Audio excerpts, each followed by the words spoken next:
Tundu Lissu atoa kauli hakuna mwanamke aliyekaa meza kuu Chadema. Mwenyekiti wa chama cha demokrasia na maendeleo Chadema Bara Tundu Antipas Lissu akiongea kwenye maadhimisho ya siku ya wanawake duniani yaliyoandaliwa na BAWACHA jijini Dar es Salaam.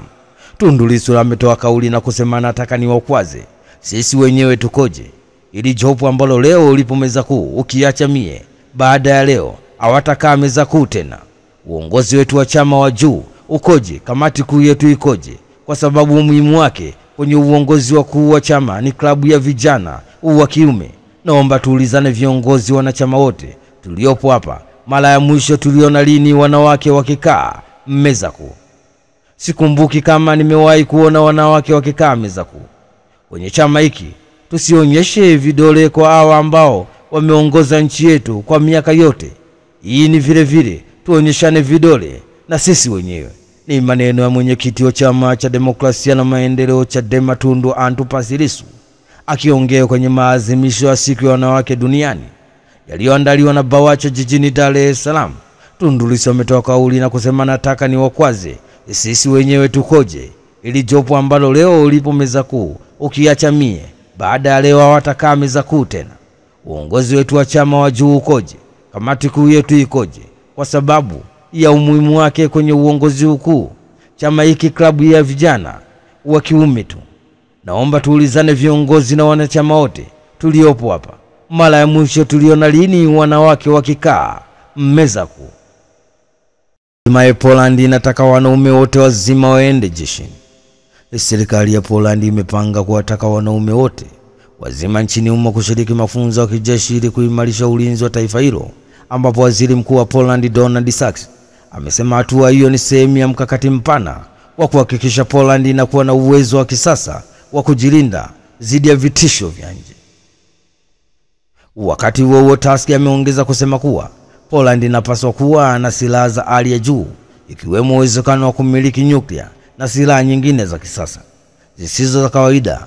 Hili linakuja wakati ambapo nchi hiyo inaongeza bajeti yake ya ulinzi na kuimarisha mawasiliano ya kijeshi na mataifa washiriki. Mabadiliko haya yanachochea hali ya usalama barani Ulaya, hasa mvutano unaoendelea kati ya Urusi na mataifa ya Magharibi. Vile vile msimamo wa rais wa Marekani Donald Trump kuhusu Urusi umeongeza wasiwasi wa Poland inayohofia kupungua kwa uungwaji mkono wa NATO katika ukanda huo.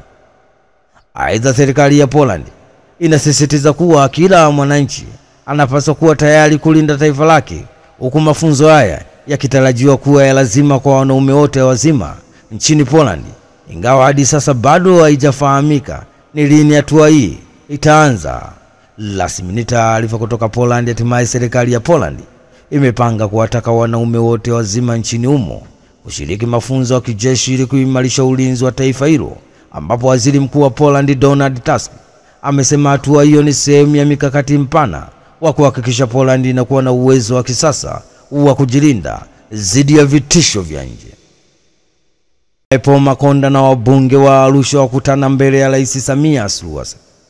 Rais wa Jamhuri ya Muungano wa Tanzania Daktari Samia Suluhu Hassan yupo jijini Arusha kama mgeni rasmi katika siku ya wanawake duniani, ambapo kitaifa itaadhimishwa Arusha, ambapo miongoni mwa waliozungumza ni mkuu wa mkoa wa Arusha Paul Christian Makonda, ambaye amemhakikishia ushindi wa kura nyingi katika uchaguzi mkuu wa mwaka 2025. Paul Makonda ameendelea kusema kuwa Mheshimiwa Rais, huu ndio mkoa ambao kaka yangu Daktari Nchimbi atakuja kukuletea idadi ya kura nyingi zitakazopatikana kwenye uchaguzi. Haya anasema kwa unyenyekevu mkubwa, kwa sababu najua mkutano huu sio wa siasa, lakini nakuhakikishia Mheshimiwa Rais utapata kura nyingi sana. Wabunge waliokaa mkoa wetu wape upande huu, naomba msimame, Mheshimiwa Rais awaone. Tena na mbunge mwenyekiti wa jimbo hapa yupo wapi? Mheshimiwa Gambo kakaa wapi? Kwa hiyo Mheshimiwa Rais, najua Mheshimiwa Gambo hapendi makubwa, itakuwa amekaa sehemu ya wananchi. Ni taarifa kutoka jijini Arusha. Hatimaye Rais wa Jamhuri ya Muungano wa Tanzania Daktari Samia Suluhu Hassan yupo jijini Arusha kama mgeni rasmi katika siku ya wanawake duniani, ambapo kitaifa itaadhimishwa Arusha, ambapo miongoni mwa waliozungumza ni mkuu wa mkoa wa Arusha Paul Christian Makonda, ambaye amemhakikishia ushindi wa kura nyingi katika uchaguzi mkuu wa mwaka 2025. Aiba heleni za bilioni 2 na kuzimeza tumboni. Mwanaume mmoja aitwaye Jonathan Lawrence Gida mwenye umri wa miaka 32, mkazi wa Florida nchini Marekani, anakabiliwa na mashtaka ya uwizi baada ya kuiba vitu vyenye thamani ya zaidi ya shilingi bilioni 2 za Kitanzania katika duka la Tifa Company Limited na kuamua kuvimeza ili kupoteza ushahidi.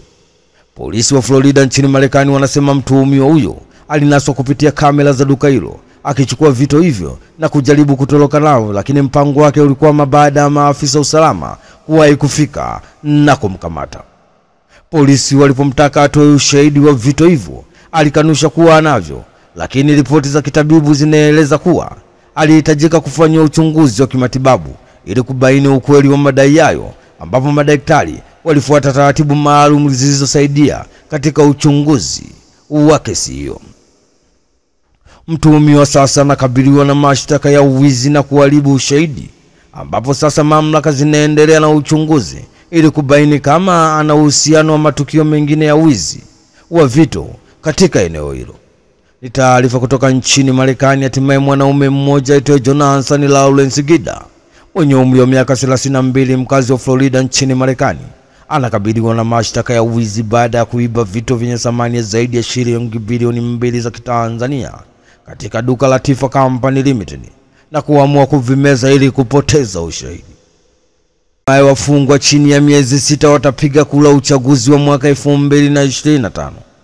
Katibu wa Halmashauri Kuu NEC ya Chama cha Mapinduzi CCM Itikadi, Uenezi na Mafunzo CPA Amos Makalla amezungumzia mabadiliko mapya ya sheria kuhusu haki za wafungwa kupiga kura, ambapo amefafanua kuwa kwa sasa wafungwa wenye vifungo vya chini ya miezi 6 wataweza kushiriki katika uchaguzi wakiwa gerezani.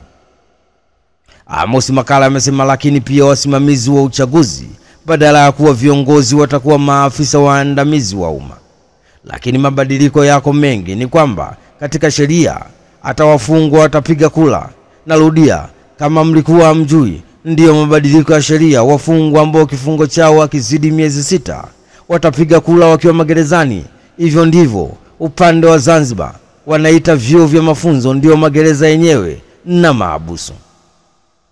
Makalla ameendelea kusema kuwa hayo siku ya Alhamisi Machi mwaka 2025 wakati akizungumza na wananchi pamoja na viongozi wa Chama cha Mapinduzi CCM katika mkutano wa ndani uliofanyika kwenye uwanja wa Toto Tundu uliopo Segerea, wilaya ya Ilala, Dar es Salaam, ikiwa ni mwendelezo wa ziara yake ya siku 5 mkoani Dar es Salaam. Aidha, CPA Amos Makalla ameeleza kuwa ni muhimu kwa wataalamu wa sheria kuwa na ufahamu wa mabadiliko haya ya kisheria, kwani bado kuna baadhi yao ambao waoni umuhimu wa haki hii mpya kwa wafungwa. Ni taarifa kutoka jijini Dar es Salaam. Hatimaye katibu wa Halmashauri Kuu NEC ya Chama cha Mapinduzi CCM Itikadi, Uenezi, Mafunzo CPA Amos Makalla amezungumzia mabadiliko mapya ya sheria kuhusu haki za wafungwa kupiga kura, ambapo amefafanua kuwa kwa sasa wafungwa wenye vifungo vya chini ya miezi 6 wataweza kushiriki katika uchaguzi wakiwa gerezani.